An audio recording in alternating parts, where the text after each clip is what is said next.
খুব স্বাভাবিকভাবেই আমাদের খাদ্যাভ্যাসের মধ্যে প্রায়ই মনে হয় মাছ মাংস থেকে বের হয়ে খুব ঝোলওয়ালা টলমলে কিছু সাধারণ তরকারি দিয়ে গরম গরম ভাত খাই। তো সেই চিন্তাভাবনা থেকেই আজকের আমার রান্না আমি আপনাদেরকে উপস্থাপন করছি। আসসালামু আলাইকুম দর্শক, আমি সেলিনা রহমান আপনাদের সবাইকে আমন্ত্রণ জানাচ্ছি আজকে ঝিঙার ঝোল তরকারি কিভাবে রান্না করে সেটি দেখানোর জন্যে। রেসিপিটি খুবই সিম্পল, অনেকেই পারেন, যারা পারেন না তাদের জন্যই আজকের এই রেসিপি। চলুন দেখে নেই রান্না করতে আমি কি কি নিয়েছি। এখানে আমি যেই ঝিঙার পরিমাণটা দেখিয়েছি সেখানে আধা কেজি আছে। চিংড়ি মাছ আমি নিয়েছি প্রায় 1 কাপ মাঝারি আকারের। পেঁয়াজ কুচি 1/4 কাপ। কাঁচামরিচ আপনারা যেরকম ঝাল খান আমি 8টি নিয়েছি। হলুদ গুঁড়ো আধা টেবিল চামচ, লবণ যে যার স্বাদ অনুযায়ী দিবেন। রান্নার তেল 1 কাপের 4 ভাগের 1 কাপ এবং ধনে পাতা ফ্লেভারের জন্যে। তাহলে চলুন এই সিম্পল কম ইনগ্রেডিয়েন্টসের কম মশলার রান্নাটা শুরু করে দেই। প্রথমে কড়াইটা গরম হয়ে গেলে তেলটা দিয়ে দিচ্ছি। পেঁয়াজ কুচি দিয়ে এটাকে একটু ভেজে নেব।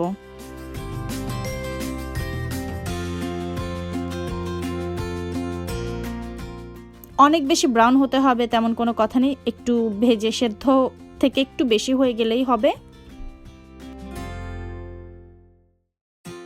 একটু হালকা ভেজে এর মধ্যে কাঁচামরিচটা দিয়ে দিলাম, সাথে চিংড়ি মাছ দিয়ে দিলাম, লবণটা দিয়ে দিচ্ছি।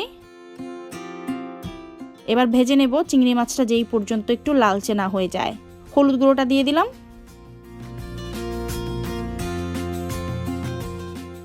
চিংড়ি মাছ থেকে কিছুটা পানি বের হয়েছে, এটা আমাকে হেল্প করবে হলুদটা মিশে যাওয়ার জন্যে। ভালো করে মশলাগুলো চিংড়ি মাছ একসাথে কষানো হয়ে গেলে আমি ঝিঙাটা দিয়ে দিচ্ছি। ঝিঙাটাকে এরকম আমি টুকরো টুকরো করে কেটে নিয়েছি। দেখুন, ঝিঙার ব্যাপারে একটা টিপস থাকবে, ঝিঙা থেকে এমনিতেই অনেক পানি বের হয়, সেক্ষেত্রে আপনারা ঝিঙাটাকে খোসা ছাড়িয়ে আস্ত আস্ত ধুয়ে তারপরে পানিটা ঝরিয়ে তারপর টুকরো করে নেবেন। টুকরো করে ধুয়ে নিলে বেশি পানি হয়ে যাবে। আমি প্রথমে 1 মিনিট পর্যন্ত একটু ঢেকে দিলাম হাই হিটেই। তারপরে ঢাকনা খুলে আবার নেড়েচেড়ে দিচ্ছি, আবার ঢেকে দিচ্ছি। এবার আমি মিডিয়াম আঁচে প্রায় 5 মিনিট রান্না করলাম।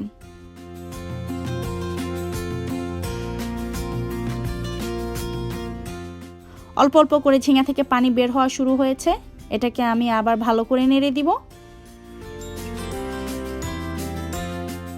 মূলত খেয়াল রাখতে হবে সবগুলো ঝিঙাই যেন ইভেনলি কুকড হয়। এবার আমি এটাকে আবারও মিডিয়াম লোতে রেখে ঢেকে দিলাম আরও 5 থেকে 7 মিনিটের জন্য।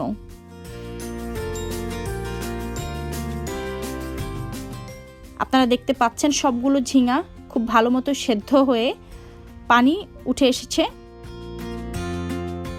যখন আপনাদের কাছে মনে হবে যে সবগুলো ঝিঙার রং পরিবর্তন হয়েছে এবং সবগুলো মোটামুটি সেদ্ধ হয়ে গেছে, তখন ঝোলের জন্য পানি দিবেন।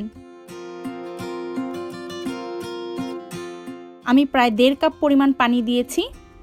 আপনারা যেরকম ঝোল চান সেই অনুযায়ী পানি দেবেন এবং এটাকে আমি এখন হাই হিটে 5 মিনিটের মতো জাল দেব, ঝোলটাকে আমার ইচ্ছে মতো করে নেওয়ার জন্যে।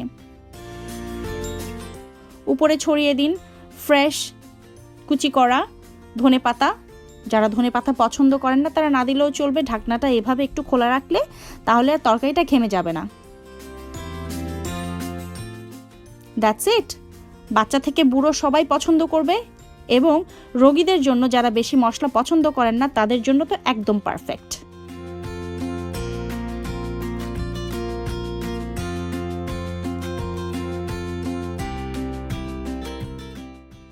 আমার সবসময় চেষ্টা থাকে আপনাদের কাছে আমার রান্নাগুলো খুব সহজভাবে প্রেজেন্ট করার। আশা করি আমার আজকের প্রেজেন্টেশনও আপনাদের কাছে ইজি মনে হয়েছে এবং ভালো লেগেছে এই নতুন রেসিপিটি। যদি সহজ মনে হয় তাহলেই আমার সার্থকতা, কারণ আমি মনে করি রান্না তো সহজই হওয়া উচিত, তাই না? আমার চ্যানেলের ভিডিওগুলো যদি ভালো লেগে থাকে তাহলে লাইক, কমেন্ট, শেয়ার করতে কিন্তু ভুলবেন না। আপনাদের কোনো প্রশ্ন থাকলে, কোনো মন্তব্য থাকলে, কোনো সাজেশন থাকলে, কোনো ভুল ধরা পড়লে আপনারা অবশ্যই কমেন্টে জানাবেন। আমি যথাসাধ্য চেষ্টা করব আপনাদের প্রশ্নের উত্তর দিতে।